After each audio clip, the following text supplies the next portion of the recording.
अर्जुन एक छोटे से गांव में रहने वाले गरीब किसान का बेटा था। उसकी जिंदगी का हर दिन कठिन संघर्षों से भरा हुआ था। पिता मेहनत से खेतों में काम करके परिवार का पेट पालते थे और माँ पूरे दिन घर के कामों में लगी रहती। बचपन से ही अर्जुन ने गरीबी की वजह से अपने कई सपने टूटते देखे थे, पर उसकी आंखों में अफसर बनने का सपना चमकता था। वो दिन रात पढ़ाई में डूबा रहता था। उसके भीतर अपने परिवार को गरीबी से निकालने का जुनून था, पर पढ़ाई के लिए पैसे कहाँ से आते। माँ ने उसे कभी खुद की तंगी का एहसास नहीं होने दिया, हमेशा उसके सपनों का सहारा बनी रही। एक दिन माँ ने अपने इकलौते गहने बेच दिए। गहनों को हाथ में पकड़कर माँ की आंखों में आंसू थे, पर उसकी हिम्मत देखकर अर्जुन का कलेजा हिल गया। माँ ने उसे बड़े गर्व से शहर भेजते हुए कहा, बेटा, हमारे सपने अब तुमसे जुड़े हैं। हमें पूरा विश्वास है कि तुम एक दिन हमारा सिर ऊंचा करोगे। यह शब्द अर्जुन के दिल में हमेशा के लिए घर कर गए। शहर में आकर अर्जुन पूरी तन्मयता से पढ़ाई में लग गया। सुबह से लेकर रात तक वह किताबों में डूबा रहता। हर दिन उसके लिए एक संघर्ष का दिन था। उसकी मेहनत और संकल्प देखकर उसके प्रोफेसर उसे प्रेरणा का स्रोत मानते थे।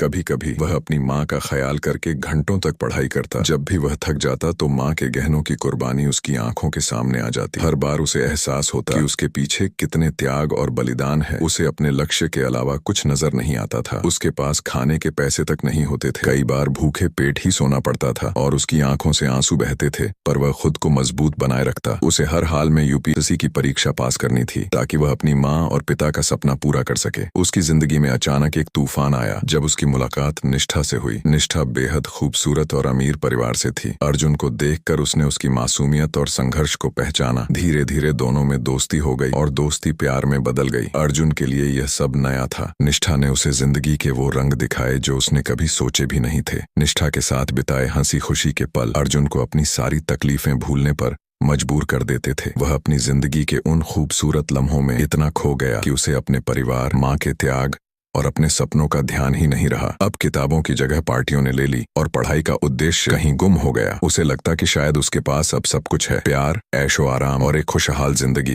पर वो ये भूल गया कि उसका असली सपना क्या था और क्यों उसने इतने संघर्ष किए थे। 4 साल बीत गए और अर्जुन का सपना धुंधला हो गया। उसे अपने लक्ष्य की कोई सुध न थी। एक दिन निष्ठा के पिता ने उन्हें एक साथ देख लिया। उनका गुस्सा फूट पड़ा। उन्होंने निष्ठा को धमकी दी कि अगर उसने अर्जुन को नहीं छोड़ा तो वे उससे हमेशा के लिए नाता तोड़ लेंगे। निष्ठा बहुत कमजोर महसूस कर रही थी और उसने अर्जुन से दूर जाने का निर्णय लिया। अर्जुन को इस बात पर विश्वास ही नहीं हो रहा था कि उसकी जिंदगी इतनी जल्दी बदल जाएगी। फिर एक दिन खबर आई कि निष्ठा की शादी एक बड़े डॉक्टर से तय कर दी गई है। अर्जुन का दिल टूट गया। उसे लगा जैसे किसी ने उसकी सारी जिंदगी उससे छीन ली हो। वह एक ही दिन में अपनी खुशियों और अपने प्यार को खो चुका था। उसे एहसास हुआ कि निष्ठा के प्यार में उसने अपने परिवार और माँ के सपनों को खो दिया। उसने जिन सपनों के लिए सब कुछ छोड़ दिया, आज वही सपने उसे टूटे हुए अधूरे नजर आ रहे थे। निष्ठा के बिछड़ने का दर्द अर्जुन सहन नहीं कर सका। उसने खुद को शराब में डुबो दिया। अपनी जिंदा दिली को उसने शराब और गम में खत्म कर दिया। वह हर दिन खुद को और बर्बाद करता गया। उसका चेहरा बेतरतीब दाढ़ी से भरा हुआ और उसकी आंखों की चमक गायब हो चुकी थी। वह गांव लौट आया, लेकिन अब उसके पास न कोई पहचान थी और न ही कोई इज्जत। उसके बाल बिखरे हुए, चेहरे पर दाढ़ी के घने जंगल और उसकी आंखों में निराशा का सागर था। गांव के लोग उसे देखते और हंसते थे। कोई उसे पहचान नहीं पाता था और अगर पहचानता भी तो उससे दूरी बनाकर रहता। पूरा जीवन बिखर चुका था। उसी दौरान उसकी माँ भी बीमारी की चपेट में आ गईं। अर्जुन तक खबर भी नहीं पहुंची। माँ की अंतिम विदाई भी उसने नहीं देखी। माँ का सपना उसके साथ ही हमेशा के लिए अधूरा रह गया। अर्जुन ने जिस पहचान और सम्मान का सपना देखा था वह अब किसी के लिए मायने नहीं रखता था। अब उसकी जिंदगी सिर्फ एक अधूरी कहानी बनकर रह गई थी। एक ऐसी कहानी जो लोगों के दिल को झकझोर देने वाली थी।